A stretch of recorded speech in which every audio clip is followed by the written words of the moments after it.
Hello, welcome back to another FPL video. I hope everyone is doing well. We've come to the end of what has been a pretty hectic game in 22. Plenty of captaincy blanks, plenty of rotation, plenty of players benched. If you're in the camp of you potentially didn't have too good of a game in 22 and you're looking to wildcard out of the team, or you're potentially just looking at hitting the wildcard button, because why not? Today we're going to be looking at a wildcard draft, a potential, template players to build the wildcard around. And if you are new around here, please don't forget to hit that subscribe button. So close to that 400 mark, and I'm posting daily FPL content. And also, if you do like the video, please don't forget to hit that like button, and let's get straight on into this one. So first things first, before we get into the wildcard draft, I've just got the FPL website open here because there's going to be a lot of discussion, a lot of tinkering, and a lot of kind of different potential options. I'm not necessarily going to say this is the team you need to go for, just kind of build a little bit of a template that you can kind of tinker around yourself. I'm trying to make the team between kind of 102 103 million. I think that is fair. And also, I'm going to say it is very hard to make a wild card this week. There's so many kind of unknowns when the game is going ahead, but if you're looking to wild card, then I'll do my best to try and help. So the first three players we're going to get in there, and the players that I think are reasonably essential for the game weeks going forward. And I mean, the first man, Mohamed Salah, scored the brace against West Ham. Personally, I had him captain, so I was absolutely ecstatic about that. But everyone's saying, Salah's done, get him out of your team. Well, it looks like Salah is a must-have for now, and yeah, I'd definitely be looking at bringing him in. But Fernandes is another one of those players who kind of has been on reasonably bad form of late. Only picked up an assist in the past kind of 5 or 6 game week. However, he has incredible fixtures coming up, and definitely isn't a player I personally would want to go without. I mean, we take a look here, game week 22, 23, 24, 25, are all I'd say pretty good fixtures. Southampton and Everton really bad form of late. If anything, Newcastle of form of lately is the hardest team to play, especially against that win against Everton. But yeah, I think Fernandes is a very, very tidy option for the coming game weeks. And then we have Heung-min Son. There's a lot of controversy about Son after this game just gone against, they lost 1-0 against Brighton Spurs. So without Harry Kane, it's a completely different prospect with only Spurs assets, just kind of generally because the whole team just doesn't perform as well without Harry Kane in there. However, for me, Son is still going to be in there. It's only going to be another 2 weeks max where we don't have Harry Kane, and I feel like once Harry Kane comes back in for potentially even game week 24, you're gonna want at least one of the Spurs boys, because they've done so well this season. So I kind of hold out with Son. Obviously that West Brom game looks pretty nice as well, so I do like Son. There's potential, if you don't want to get Son in, a 1-for-1 swap is potentially Marcus Rashford, as you saw with Fernandes. Man United have very, very good fixtures, so I don't mind Rashford at all. This third spot can be filled by a number of players. It depends on the kind of strategy you're going with. If you want to hold money in one particular player, so you can bring the likes of Kane or the likes of De Bruyne in later on, I'd go for Sterling for this fourth midfielder spot. Yes, Sterling did just get benched at the weekend against Sheffield United. However, he's had his benching, and Sterling is not generally a player who gets rotated that often. With the fixtures they've got coming up, Pep probably just wanted to rest him, and then he can really go hard in the coming weeks. We also, I'll come on to Manchester City kind of fixtures, but they're a lot better than sort of first meets the eye. But for now, we're not going to be going with Sterling just because of how I want the whole layout of the team to kind of look. But I definitely advise, if you're thinking, I'm going to want Kane, I'm going to want potentially Vardy or De Bruyne later on, then Sterling is a good player for now, just to kind of hold that value in, so you're not kind of spreading the value too far and too thin. So then if you want Kane, you can't bring him in. But this fourth midfielder spot, we're going to go with a kind of 7 mil midfielder, a spot that has been, it's up for contention of late. There's plenty of players kind of vying for that 7 midfielder spot. The main man I'm going to be putting in there is Jack Grealish. As I've said this so many times this season, every time this guy plays, he looks unbelievable. I mean, we see his returns over the past few weeks. I mean, he's starting to get some reasonably really good consistency. Game week 17, we got 7, then we got 2, a 6, and 8, and a 6. So the consistency is there now that Barkley's back in the side. He really looks like he's going to do something in every single game. Then to linking up in the previous game, there's a lot of players for that in that 7 mil spot that could go in there. The likes of Barnes, the likes of Maddison have been really discussed. A player that I want to bring up, and a player that people are sort of potentially overlooking, is my main man, Wilfried Zaha. This is more for the fixtures than the form. However, we take a look at the fixtures, These fixtures look incredible. With Zaha playing in that kind of striker spot, he looks really, really good for returns this season. He was pushed out on the left-hand side at the weekend, but for his returns, I still think he can get plenty of returns. So definitely one to be looking at, but I personally would go for Grealish. Now we're going to discuss the kind of main defender spots. Actually, firstly, let's get this goalkeeper spot out of the way. And once again, in all the wildcard videos I'm doing this, but Martinez, he has to go in there. Somewhat very luckily pulled off a clean sheet against Southampton, picking up 10 points. Very, very lucky with some of the VAR decisions there. But, you know, he's pulling through with the points, Martinez, and just absolutely smashing them. With the fixtures they've got coming up, there's not another keeper that I would want to own until about game 30, 31. So Martinez, definitely in there for now. I'm actually going to put in a backup goalkeeper, and I'm putting Meslier, and that's for the sole reason that we know in game week 29 this guy is definitely going to play. So I just think, you know, planning a little bit ahead, and with this team you have a bit of money in the bank, I think. So yeah, Meslier is going to go with the backup goalkeeper. Obviously, if you do not have the money, then, you know, Meslier doesn't look like too bad of an option. But obviously, if you don't have the money, then you could just drop it down to a formal goalkeeper. The defender spots this week is where I really struggled, actually, because the midfielder spots and the striking spots are a little bit easier to fill. But the defenders at the minute, just look, it's so kind of chopping and changing. For me, I still feel like you have to have at least one Manchester City asset. For me, I still feel like you have to have one Manchester City defender, but I do not feel that the double is essential. Loads of people going for kind of Diaz Stones, Cancelo Stones, Cancelo Diaz. Diaz seems to be the one that's getting really consistent game time. I mean, if we take a look quickly at Diaz, you know, he's played 90 minutes in all bar one game, and the only reason he didn't play 90 minutes in that game is because they were absolutely thumping Burnley, and Pep was just like, right, you can have a rest. For me, now that Cancelo has been given that rest, he could very easily go and get a 17-pointer like we saw against West Brom, against Burnley, and Manchester City love playing against Burnley, so I do like holding some Manchester City assets against them. So it really just depends how you want to play it, whether you want to go for Diaz in terms of safety or Cancelo in terms of attack and returns.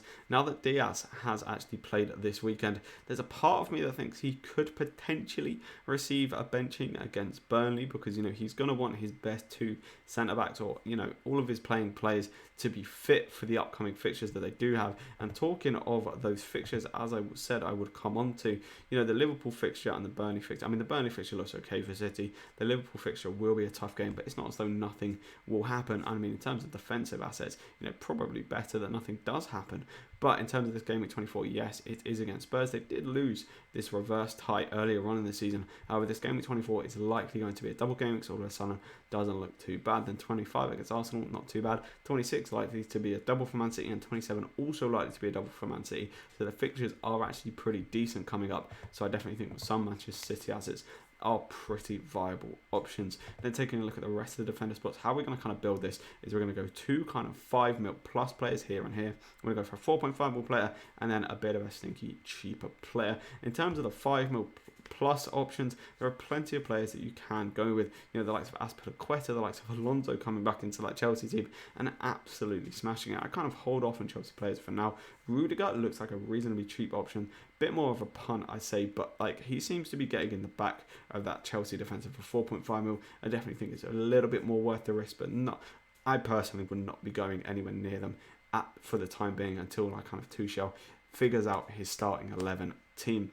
But a man that I am going to put in there, and a man that's absolutely smashing it this season, and, you know, is still being reasonably overlooked by a lot of people. Now 20% owned, but, you know, for the top FPL defender so far this season, that's pretty low owned. And I mean, he just keeps on nabbing the assists in the game, so he keeps on ticking over. The fixtures he's got, you know, they're not too bad. You could potentially bench him in game week 26, but we saw today against Liverpool he picked up an assist. So the Spurs game doesn't bother me all that much at all. And these 3 games are actually pretty good games for Creswell to target. So Creswell will go in there for me as one of the 5.5 mil options. Justin is a player that I have discussed and a player that I do like because he gets so far forward and can get assists. But as I said previously, you know, his assists now that Vardy is out of the team, kind of, or his general attack and returns will decrease a little bit, his expected returns that is. And now that Ndidi's out the side as well, their kind of defensive stats are a lot worse as well. So probably one I'm potentially steering clear of for the time being, and a player that I'm actually going to put in there, and And I'd say he's a reasonably controversial FPL asset just because he seems to be reasonably unpopular even when he does play well. But that is Harry Maguire. I mean, we take a look here at Maguire and Manchester United's fixtures, as I said, with Bruno Fernandes, and they look really, really good, especially from a defensive perspective. Southampton not scoring goals, Everton not scoring goals, West Brom and Newcastle just not particularly two great teams, and haven't been scoring too many goals throughout the season. With the way that the teams are playing right now, though, you kind of think that these two fixtures would actually be harder than these two fixtures. Obviously, Maguire does provide that aerial threat and has scored a couple of goals this season. So yeah, I really do like Maguire for the coming fixtures. Obviously, you could go for Wan-Bissaka as well at the same price. More likely to get bonus points, but Maguire probably more likely for the attack and returns. Those two tend to kind of even themselves out throughout the season. So yeah, I think Maguire looks like a very good option. Then this option, as I said, going to be that kind of 4.5 mil below filler player. As with the 5 mil plus players, it's kind of up to you to choose who best to fill this spot. Personally, I'd be going with Loughton for Burnley. Burnley always have the chance of keeping a clean sheet, and Loughton, is going to play week in, week out. Charlie Taylor and Peters kind of have that competition for the left back spot, and the two centre backs, me and Tarkowski, are a little bit more expensive. So Loughton is the one I'd be going with, and especially after kind of this weekend's fixtures and what we've seen in terms of kind of bench players coming off the bench and getting points. Loughton is definitely a player I would want to have on my bench with a couple of decent fixtures coming up where you could rotate him in. Loughton's a very solid option there, I feel. Now, in previous weeks, I would have kind of snapped in Mitchell here, saying that, he looks like a really good kind of dud option because he's got that first team spot at Palace. Over the weekend, Roy Hodgson went for Van Aanholt, and Van Aanholt actually performed quite well in that game.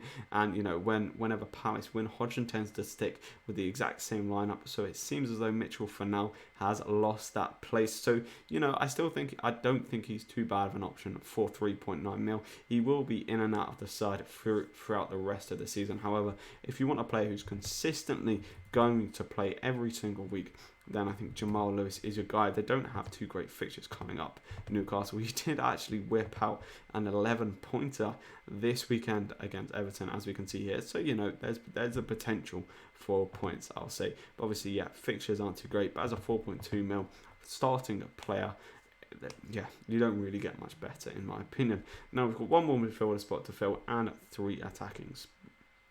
And then 3 attacking spots. So we'll go to the attacking spots first, and and the thinking for this is just to go for kind of 3-6 mil options, and there are plenty of options at this price bracket for a striker. We have Wilson, who has just gone and banged the brace against Everton. Just an unbelievable player. I think he's kind of, out of the strikers, I think he's actually the best quality striker in terms of like the kind of 6 to 6.5 mil strikers. However, he just doesn't play for the best team, in my opinion. You've got the likes of Watkins, Wilson, you've got the likes of Che Adams, Mapai, you've got Bamford. I mean, Bamford absolutely smashing it. And yeah, for me, Bamford is going to go into that team. I know in previous weeks I have kind of said he's in between the kind of hold and sell category because they just weren't looking too good, Leeds. But now Bamford finally refound a little bit of form, picking up 2 assists and a goal. I think he does look like a pretty tidy option going forward. So he's the first kind of 6.6 mil, 6.5 to 6.6 mil option that we've got in there. And the next player we're going to put in there is Antonio for West Ham. A player, in my opinion, can score in any game. Just a quality striker all round. Got some decent fixtures coming up, and definitely an FPL asset that I personally would like to hold. And this third one, once again, is just generally whoever you think is going to do well. I could put Wilson in there after the brace he just scored. You could put some, you could even go with Mapai, who has a ton of fixtures. For me, I'm going to go with Ollie Watkins for Aston Villa, mainly because, he's got really, really good fixtures coming up. West Ham, Arsenal, not bad. Brighton's decent. Leicester looking poor.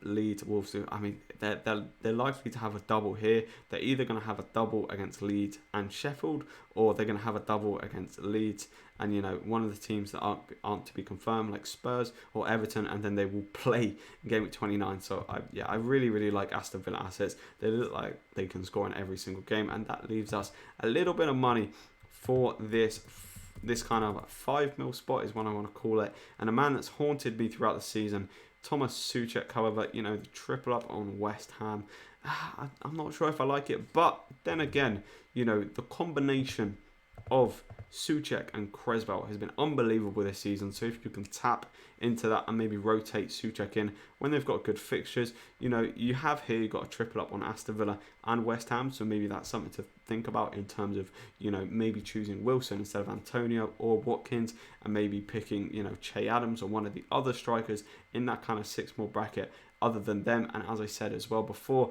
you know, if you want to do something a little bit different going forward, you could have Sterling in there, which would mean you would need a kind of 5 mil option like Souček and then only have 2 attackers with a Brewster as your third. But there's definitely a lot to think about this week. As I also said, you know, if you need a little bit of money, you can drop a Meslier down, or, you know, if you're really, if you've got a load more money, you could potentially upgrade one of the other defenders to one of the Liverpool boys. I don't necessarily like that. I think the defenders here, it seems like the cheaper defenders, or kind of 5 to 6 mil defenders, are the ones that are really outscoring the big boys this year, the likes of Trent and the likes of Robertson.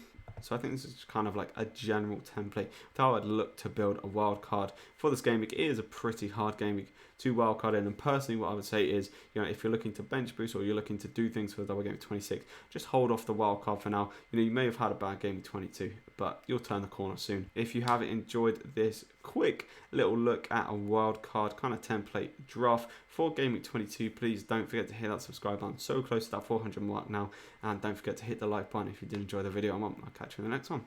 See ya.